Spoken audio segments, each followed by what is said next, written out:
Good morning. Tom, morning, John. This is sort of rare air for Apple in terms of valuation, right? I mean, it's well over 20 in the PE territory. Is this a place where we've just got to look for earnings to grow into that throughout 2020, or is this a premium that you think investors are going to continue to give them because of wearables and services?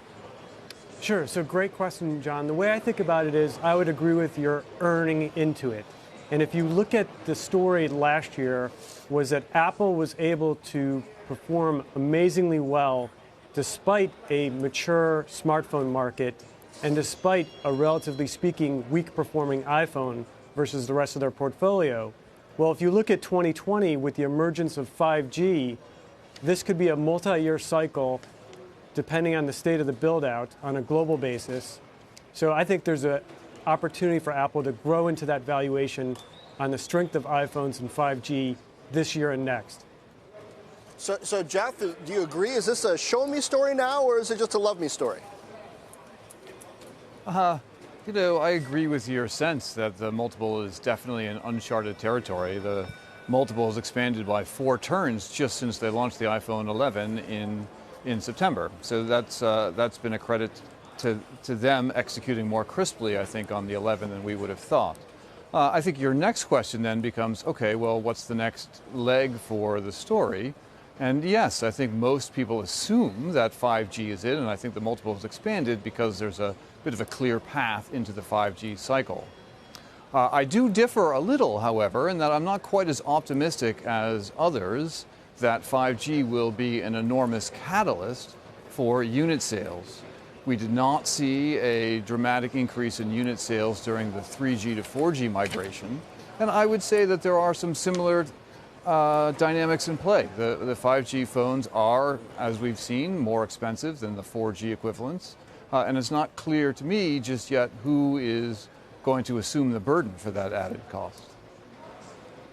Tom, you know, all of the virtues we could recite about Apple in terms of the long-term durability of a lot of its franchises, the push into services, its, you know, the position of its ecosystem were almost equally true a year ago. I mean, perhaps there was a little bit less clarity on some of those aspects, but clearly this stock traded at $142 a year ago today, closed there as a matter of fact, and most of that was also true. So I wonder where we are in this kind of reevaluation, this massive perception shift in terms of your clients, how much they feel they need to own, how confident they are in the very long-term picture that these are very durable cash flows that are being produced. Obviously, we're all on alert for that moment when people get overexcited about Apple, as it happened in 2012, where it created a significant top in the stock, but not a perpetual top in the stock, obviously. Yep, no, some great points there, Mike. The way that I think about it is the story in 2019 was Apple's ability to show investors that they can diversify their revenue stream away from smartphones and away from iPhone. And you look at that in their efforts in financial services, both on the payment front with Apple Pay and on the credit card front with Apple Card. You're starting to see signs on healthcare and other areas. So I think to the extent that they showed us last year that they're able to grow that business, which I believe grew in the high teens ex the iPhone, and then to the extent you can layer on a rebound in iPhone sales, I think that could result in further upside in shares from here.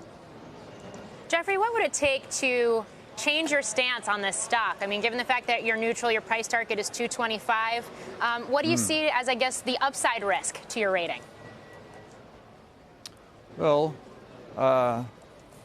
upside risk to the rating. That wasn't a question I was expecting, Morgan, but I would put it this way. I think that Apple has done a number of things much better than we would have expected starting 2019. And we talked about the iPhone 11 bit a moment ago. I guess I would say the services growth trajectory is plus or minus what we'd expected. The wearables business, though, is much stronger than we thought. That's partly on the watch and partly on the AirPod, mostly on the AirPod primarily. So I think that Apple has, in fact, made a number of steps forward in 2019 that we were not looking for at the beginning of the year. I am not certain, however, that they will be able to recreate that success in 2020, and that's why we've been on the sidelines and look to remain so for the year. All right, yeah, that's risky call, as I'm sure you can feel at this level. Tom, finally, wearables or 5G? What's the stock going to really respond to this year? And I mean, because 5G, we're not going to know whether that's a big winner for them until well into the back end of the year. Yep, so I would argue 5G, given the potential to really change connectivity, change use cases for mobile devices. So I agree with you that it's a late 2020 story, but I think 5G is really what could push the stock much farther forward.